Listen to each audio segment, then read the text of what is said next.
탄핵 결정이 헌법재판소에서 결정이 나는 순간 또는 스스로 사퇴해서 하야하는 날 그날로부터 60일 안에 대통령 선거를 해야 되거든요. 네. 지금까지 야당은 또 저도 네. 이것이 더 큰 혼란을 올 위험이 있지 않느냐 하는 우려 때문에 하야하라, 탄핵하라 이 소리를 삼가왔는데 이제는 박 대통령이 이걸 깔아뭉개고 그리고 진실을 호도하고 뭔가 나머지 1년 4개월 임기를 살아서 생활하겠다라고 생각을 한다면 그것이 더 큰 혼란을 부추기고 네. 그것은 하야나 탄핵 결과로 60일 안에 대통령 선거 새로운 대통령 뽑을 때 오는 어떤 그 미지의 위험 또는 네. 혼란 이것보다는 박 대통령이 이런 식으로 계속하는 1년 4개월 가는 것이 국가와 국민과 자신에게 더 불행한 일이 올 것이다. 이걸 네. 비교 교량을 해봤을 때 하야나 탄핵으로 새로운 대통령 60일 안에 뽑는 게 훨씬 네. 국가와 국민을 위해서 이익이다라고 여겨지는 것이 네. 오늘 저런 총리와 일부 개각하는 걸 보고 저도 생각을 바꿀 수밖에 없어요. 아, 어쨌든 총리 한 사람의 문제가 아니라 대통령이 이 사안을 보는 심각성의 문제가 있는 거다. 너무 안이하게 다시 한번 불통을 보여주신 게 아니냐는 뜻인 것 같은데 대통령께서 원로들과 만난 자리에서는 계속 적고 들으시다가 한 가지 질문을 하셨던 게 나왔습니다. 내가 사교를 믿는다고요 라고 하면서 어처구니 없다는 말씀을 하셨다는 것 같은데 이 박 대통령의 언급에서 보여지는 대통령의 현재 심리는 어떨 것 같으십니까, 변호사님?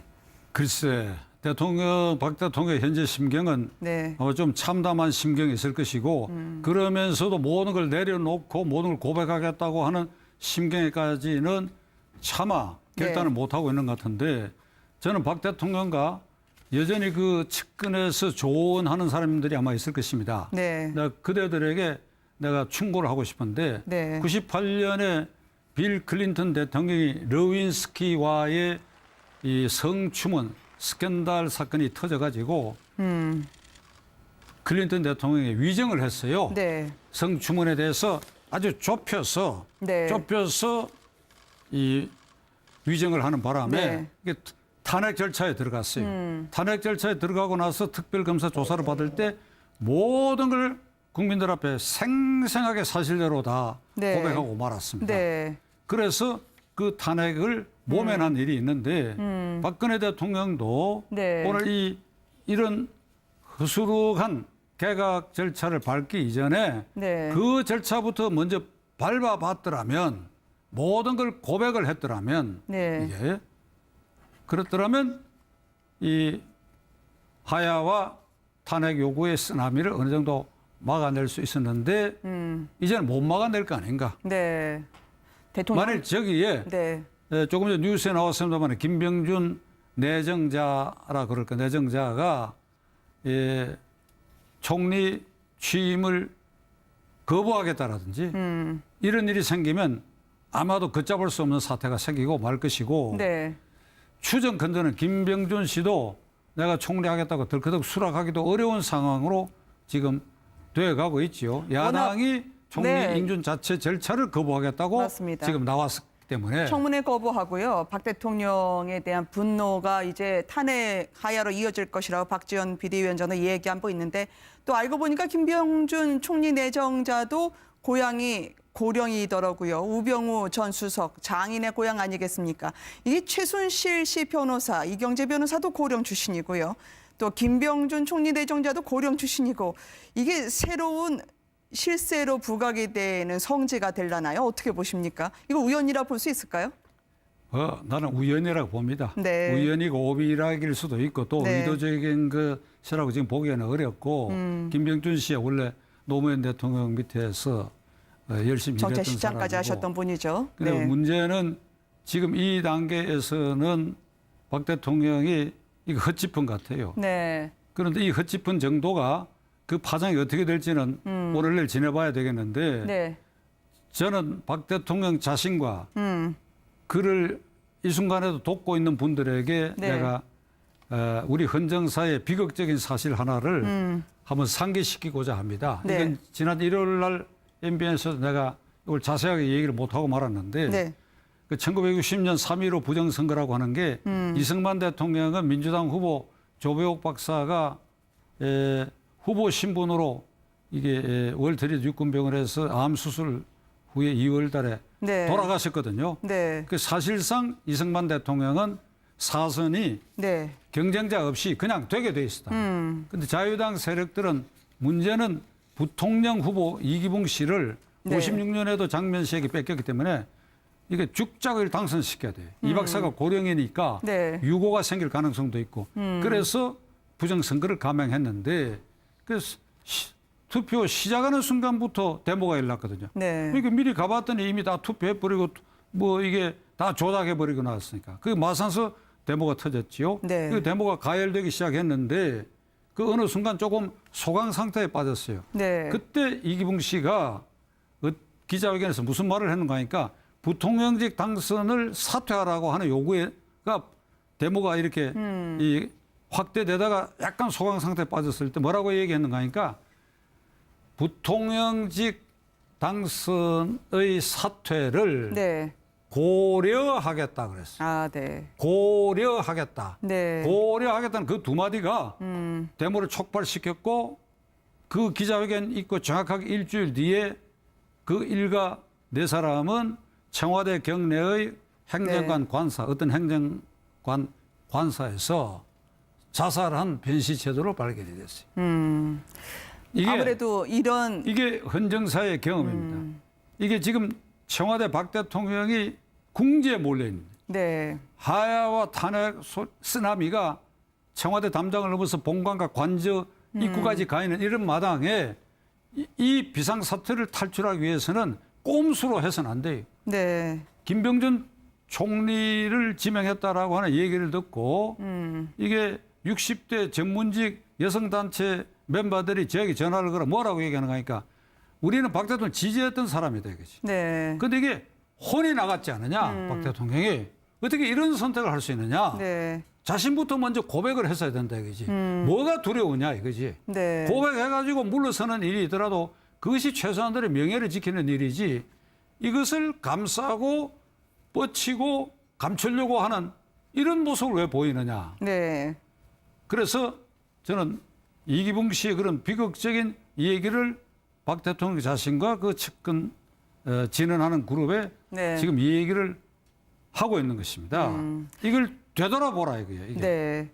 아니 최순실 씨라도 좀 도와주면 안 되나요? 지금 검찰에서 전해지는 소식에 따르면 뭐 과자 먹으면서 혐의에 대해서는 거의 다 부인하고 제가 누군데요라고 하면서 설마요라고 하면서 검찰을 농락하기까지 하고 있다고 합니다. 이런 최순실 씨 뭐를 믿는 걸까요? 그녀의 귀국 그리고 짜맞춘 듯이 오늘 영장이 발부되면서 총리까지 임명이 되는 지명이 되는 순간이었는데 누군가 치밀하게 뒤에서 각본을 짜고 있던지 그 각본에 의해서 움직이는 건 아닐까요? 각본이 있을 수도 있고 네. 최순실이라 하는 그 자연인의 성정도 그런 식으로 나타날 수도 있죠. 네. 저는 독일에서 이 귀국하기 전에 네. 여러 사람들 이견을 듣는 과정에서 일본에서 이런 일이 일어났다면 네. 이런 가정법으로 일본의 정치 문화하고 우리의 정치 문화하고 다릅니다. 네. 저쪽도 단점이 있지만 장점이 있는 부분이 있어요. 누군가가 책임을 집니다. 네. 그러면 최순실 씨가 귀국하기 전에 박근혜 최순실 게이트와 관련해서 일본 같으면 한 대여섯 명의 자살자가 이미 나왔어. 네. 대여섯 명의 자살자가 나왔어. 그래서 국민들의 분노하는 심정을 그런 과정을 통해서라도 순화시키는 그 일본의 그런 일종의 사무라이 문화 같은 게 있어요. 근데 우리는 네. 그렇지 않아요. 그리고 최순실 씨가 검찰에 갔어도 끝까지 그런다고 한다면 그건 정말로 박 대통령을 배신하는 것이지요. 네. 모든 건 제 잘못이라고 얘기할 수 있었어야지요. 그렇지 않습니까? 그렇죠. 그렇게 은혜를 잊고 그렇다고 한다면 말이죠. 그런 점에서도 제가 보기에는 인격적으로 파탄자다. 네. 아니 지금 뭐 여야를 보면 벌써 대통령이 된 것처럼 들떠하시는 것처럼 보이는 분도 있고 정작 대통령을 만들었다는 그 많던 호위무사가 있던 여당은 지금 4분 오열돼 가지고 오늘 아침 회의만 하더라도 난장판이 됐습니다. 여권은 어떻게 정신 차려야 될까요, 변호사님? 이런 말이 있죠. 네. 악이 이기는 데는 악인이 승리하는 데는 선의인의 침묵과 방조가 있다. 네.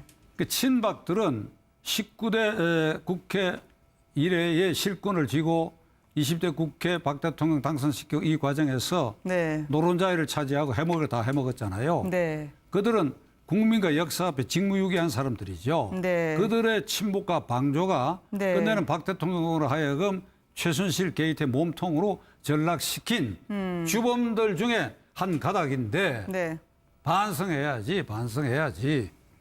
석고대죄해야지. 새누리당 친박들도. 네. 그게 무슨 꼴들입니까? 지난 4.13 총선거를 회고해봐요. 그중에 특히 최경환 의원 같은 사람들은 어떤 짓을 했습니까? 대구 경북에 가가지고. 그것이 오늘날 이게 누적돼 갖고 박 대통령을 하면 저런 불행한 사태로 몰아넣었는데 지금 어디 고개를 꽂혀들고 다닐 수 있습니까? 네. 석고대죄해야지요. 그런데 일각에서는 지금 조응천 의원의 주장에 대해서 들여다보시는 분들이 있어요. 친박 분들이 없어진 줄 알았더니 박 대통령의 옛날 분들이 다시 살아 돌아오신다는 거죠. 죽은 자 가운데서 부활하는 것처럼 말이죠. 조응천 의원의 이야기 잠깐 듣고 변호사님 이야기 이어가도록 하겠습니다. 김기춘 전 실장이 이 상황을 장악하고 대응책을 마련하고 있다는 얘기가 들립니다. 김 전 실장은 이 정부 출범 첫 해인 2013년 8월 초순까지 최순실이 주거지로 사용하던 신사동 미승빌딩 7, 8층을 사무실로 얻어가지고 정권 초기에 프레임을 짰다는 그런 언론 보도도 있었습니다. 이런 분이 또 마쿠에서 총괄 기획을 한다면 박근혜 최순실 게이트의 진상이 제대로 밝혀질 리가 없습니다.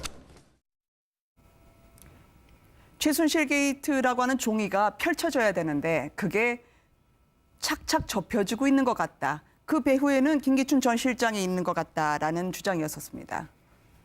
2년 전에 네. 조응천, 박관천 팀이 만든 보고서에 네. 청와대 실세 1위 최순실이고 네. 2위가 정윤회고 3위 박 대통령이라고 한 거. 네. 그 굉장히 시사적이고 2년 만에 그것이 증명이 됐거든요. 네. 근데 지금 김행카가 말씀하는 것처럼 배후 세력이 있어서 종이 접듯이 착착 자꾸 무슨 비리를 접는다. 소용없는 일입니다. 소용없는 일이에요. 네. 지금은 SNS 시대가 돼가지고 지금 이 사태를 여기까지 이 파헤치고 진행해 온 게 전부 언론기관 아닙니까? 네. 신문방송, MBN을 비롯해서 이게 절대 감출 수가 없습니다. 네. 뭐를 어떻게 감춥니까? 감출 수가 없어요. 네. 자, 이제 그러면은요. 오늘 최순실 씨가 영장이 청구됐다는 소식을 잠시 뒤에 또 전해드릴 텐데 일명 박 대통령의 사람들이라 불렸던 분들 안종범 전 수석까지요. 오늘 검찰의 상당 부분 재단의 조성 그다음에 기금을 마련하는 것까지 박 대통령이 직접 지시했다고 폭로하고 있는 상황입니다. 검찰에서 이거 들으면 좀 아이고 뭐 거기까지 얘기하세요 그럴까요? 아니면 이야기하는 대로 수사에 전념할 수 있을까요? 지금 검찰의 상층부는 뭐 내가 짐작하는 바가 있어서 함부로 네. 말 안 하겠지만은 네. 이 수사를 담당하고 있는 젊은 검사들은 네. 정의감에 나는 투철해 있으리라고 생각합니다. 네. 그런데 문제는 안종범 전 수석이 혼자 네. 자가 발전을 해가지고 네. 이 정경련으로 하여금 돈을 이렇게 모으게 했다. 이렇게 생각할 사람 아무도 없지요. 네. 그게. 일개 수석 비서관이 함부로 그렇게 할 수 있습니까? 네. 그거는 반드시 대통령의 지시와 의무가 있기 때문에 가능한 것이고 네. 그 배후에 역시 최순실 씨가 있다고 하는 것은 지금 거의 다 드러난 일 아닙니까? 그러니까 김앵카하고 제가 지금 말을 어렵게 하고 있는 겁니다. 네. 그렇다면 어떻게 생각하십니까? 네. 그럴 것 같다는데 어떻습니까? 이러는데 이거 웃을 일이 아닌데 네. 시중에 가면 말이죠. 네. 우리 사전을 찾아봤어요. 뻔할 뻔자 있잖아요. 네. 뻔하다는 거 있잖아요. 네. 그걸 뭘 따집니까? 그 누군 나보고 이렇게 얘기합니다. 저게 다 발뺌해버리면 구속영장이 발부되겠냐고 그랬어요. 무슨 소리냐? 뻔할 뻔자인데 네. 지금 다 드러났지 않냐 이게. 정경련 상금 부회장 이승철인가 하는 사람도 자발적으로 했다 그러다가 네. 어쩔 수 없으니까 시켜서 했다고 다 얘기했잖아요. 그러니까요. 이 수사에 오늘 현재 드러난 거 이것만 해도 박 대통령이 이게 제1피의자야. 제1피의자인데 헌법 84조 조항을 들어가지고 뭐 일설에는 일부에서는 대통령은 재임 중에 외환 내란죄 외에는 소추당하지 않는다는 아니한다. 그 소추란 말을 협의로 해석해가지고 기소가 안 되니까 조사도 안 되고 따라서 피의자로 조사할 수 없다 이런 얘기를 네. 하는데 천만에 소추라는 뜻은 기소해서 뒤를 추수한다는 뜻이니까 네. 기소가 되면 재판을 받아야 될 거 아니에요. 그쵸. 현직 대통령이 기소돼가 재판 받으러 왔다 갔다 할 수는 없으니까 이건 임기 동안에는 소추를 보류하지만은 증거조사는 해야지요. 네. 해가지고 대기하고 있다가 임기 끝나고 나면 그것이 유죄 증거로 확실하고 기소할 만큼 되면 그는 민간인 신분의 전직 대통령에 대해서 기소하는 겁니다. 네. 그 재임 중에는 조사할 수 있어요. 그러니까 이번 경우도 검찰이 되었건 특검이 되었건 대통령 조사를 해야지요. 네. 안종범 수석을 조사하고 난 다음엔 대통령을 조사를 해야 됩니다. 이 사건을 제대로 하려고 하면. 그러니까 이런 것이 막히고 또 대통령의 스스로의 고백도 없고 네. 그런 가운데 난데없이 야권하고도 이런 방구 상의도 없이 국무총리를 지명을 했다. 그러니까 이게 일이 이 나락으로 떨어지는 거예요. 네. 박 대통령 주변 핵심들은 네. 헬 청와대로 들어가고 있는 거예요. 이게 헬 청와대. 국민들은 다 알고 있는데 청와대는 왜 이렇게 어렵게 돌아가고 있을까요? 오늘 변호사님으로부터 말씀 잘 들었습니다. 감사합니다.